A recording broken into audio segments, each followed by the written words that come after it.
मुसलमानों की एक आवाज नहीं रहे, कोई पहचान नहीं रहे, मुसलमानों का कोई लीडर नहीं रहे। और ऐसे हालात में हमें बुज़दिली का नहीं, बहादुरी का मुजाहरा करना होगा। लेकिन हमारी उलमाओं की इज्जत करेंगे तो हम आपकी इज्जत करेंगे, वरना हम किसी की इज्जत नहीं करेंगे। छोटे रिचार्ज की तो जरूरत ही नहीं है भाई, सोचा ने क्लास ले लिए, छोटा ही उन्हें कुछ भी नहीं कर ले सकता। फडणवीस की एक बात बोल के खत्म करूंगी। फडणवीस बहुत बौखला गया, अपना दिमागी संतुलन खो दिया।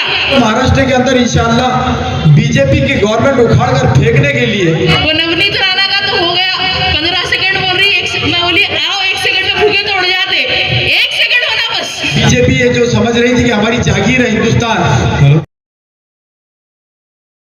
इसी साहब को जो है मार दिए, शूट कर दिए।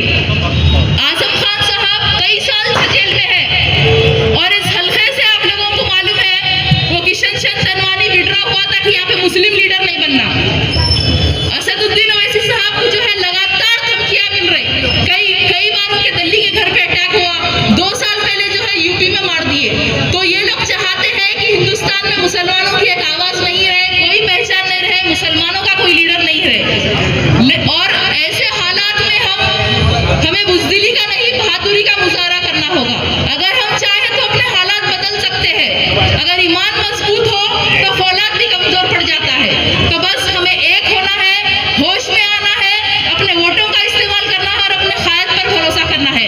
20 तारीख के दिन इत्तेहाद का मुजाहरा करिए। जैसा कि अभी अबरार भाई ने कहा, हैदराबाद में चाहे शिया हो, सुन्नी हो, पठान हो, मेमन हो, हम लोगों में एक इत्तेहाद है और उसकी वजह से जो है वहाँ पे हमारी क़यादत मजबूत है। और इंशाल्लाह शहर हैदराबाद तो जो है, शहर औरंगाबाद तो जो है वो इत्तेहाद की पहचान है। यहाँ भी इसी तरह आप लोगों के इत्तेहाद से अपनी क़यादत मजबूत होंगी इंशाल्लाह। और एक मिनट में बोल के अपनी बात खत्म करूंगी। मेरे भाइयों की जो है वो लोग चाह रहे थे कि मैं थोड़े लोगों की क्लास लूं, लेकिन अभी वक्त कम है। 14, 15, 16, 17 बड़े बड़े जलसे हैं। असद साहब आ रहे, अकबर साहब आ रहे, बहुत लोगों की क्लास लिखिए। वो नवनीत राणा का तो हो गया, 15 सेकंड बोल रही, मैं बोली आओ 1 सेकंड में भूखे तोड़ जाते, 1 सेकंड होना बस। 10 साल से उनका वक्त है, 15 सेकंड कर रहे, मैं बोली आओ 1 सेकंड में भूखे तोड़ जाते। सो वो छोटे रिचार्ज की तो जरूरत ही नहीं है भाई, सोचा ने क्लास ले लिए, छोटा ही उन्हें कुछ भी नहीं कर ले सकता। फडणवीस की एक बात बोल के खत्म करूंगी। फडणवीस बहुत बौखला गया, अपना दिमागी संतुलन खो दिया। वो एक दिन आम खास मैदान में बोली थी, उसके बाद ओवैसी ओवैसी ओवैसी बोल रहा हूँ, समझने नहीं आ रहा हूँ। बहरहाल टखलू भी आने वाला है योगी, सबकी क्लास लिखिए, आप लोग आइए शिरकत करिए। शुक्रिया।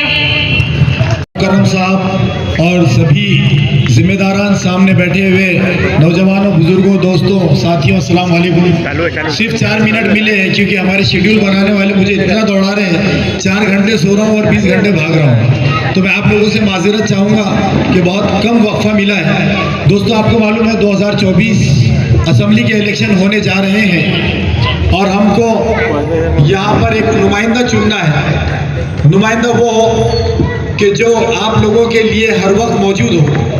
तो मैं आप तमाम से यही अपील करूंगा कि ये इलेक्शन इसलिए ख़ास है कि महाराष्ट्र की जो सियासत है पिछले लोकसभा के बाद से चेंज हो गई है। बीजेपी ये जो समझ रही थी कि हमारी जागीर है हिंदुस्तान, तो वहाँ पर हमारे उलमाए किराम ने और बहुत सारे दानिशवरान ने बता दिया कि एक छटाक का माप क्यों ना हो, हम लोग सियासत के अंदर कितने भारी पड़ सकते हैं। इसलिए हमने हमारे वोटों का सही इस्तेमाल किया और इस्तेमाल कर कर आज भाजपा को सत्ता में आ तो गए हो, लेकिन लगड़े और लूले बन के आए हो। इसी तरह महाराष्ट्र के अंदर इंशाअल्लाह बीजेपी की गवर्नमेंट उखाड़ कर फेंकने के लिए आज हमारे शहर से आपको ये 2 सीटें जो है मजलिस की जो है तो चुनकर देना होगा, क्योंकि हमने ऑलरेडी हमारी जाहिर कर चुके हैं इरादे कि जब भी हम लोग चुनकर आएंगे तो लोग कहते हैं कि आप 10, 2 और 5, 10 लोग क्या करेंगे।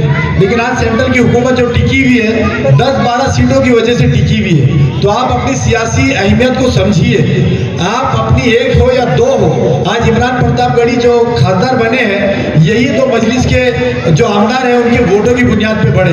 तादाद पे न जाए, तादाद पे बिल्कुल न जाए, सिर्फ हमारी कोशिश रहना चाहिए कि हम हमारे शहर के लिए कितना अच्छा कर सकते हैं। आप लोगों ने देखा होगा नासिर सिद्दीकी जो हर समाज हर तबके को लेकर चलने की मेरी अंदर दिली ख्वाहिश है। जैसा हमारी बहन ने कहा कि हैदराबाद में इत्तेहाद दिखता है, शिया सुन्नी मुसलमान, अल्हम्दुलिल्लाह औरंगाबाद में ये हमेशा था और हमेशा है और हमेशा रहेगा।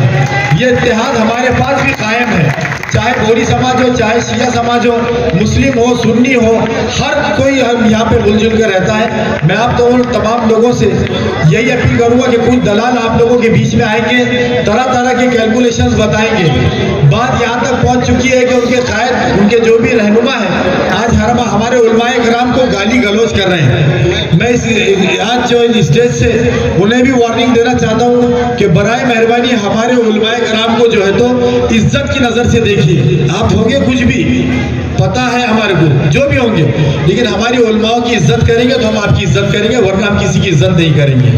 मैं आप तमाम लोगों को यही अपील करने आया हूँ कि आप आने वाली 20 तारीख को अपना एक एक वोट का इस्तेमाल करें, क्योंकि आप देखिए कि ये वोट न सिर्फ शहर की बल्कि महाराष्ट्र की राजनीति पलटने जा रहा है। 20 तारीख को मेरा निशान जो पतंग है और बटन नंबर 12 है और इंशाल्लाह चुन के भी आ रहा है।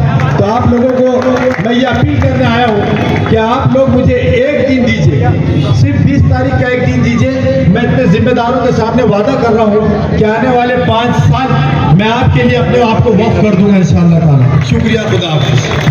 मैं आप तमाम भाइयों को मेरी तरफ से, जैदी फैमिली की तरफ से और ख़ास तौर पे मैसेज दिया गया है मिर्ज़ा राजुल हसन आफंदी उर्फ गोल्डी भाई, जिन्होंने अपील की है आप लोगों से कि आने वाली 20 तारीख को अपना कीमती वोट बटन नंबर 12 सेंट्रल और बटन नंबर 6 ईस्ट में देकर भारी अक्सर से कामयाब करिए। ये मिर्ज़ा राजुल हसन आफंदी की तरफ से आप लोग के लिए मैसेज है।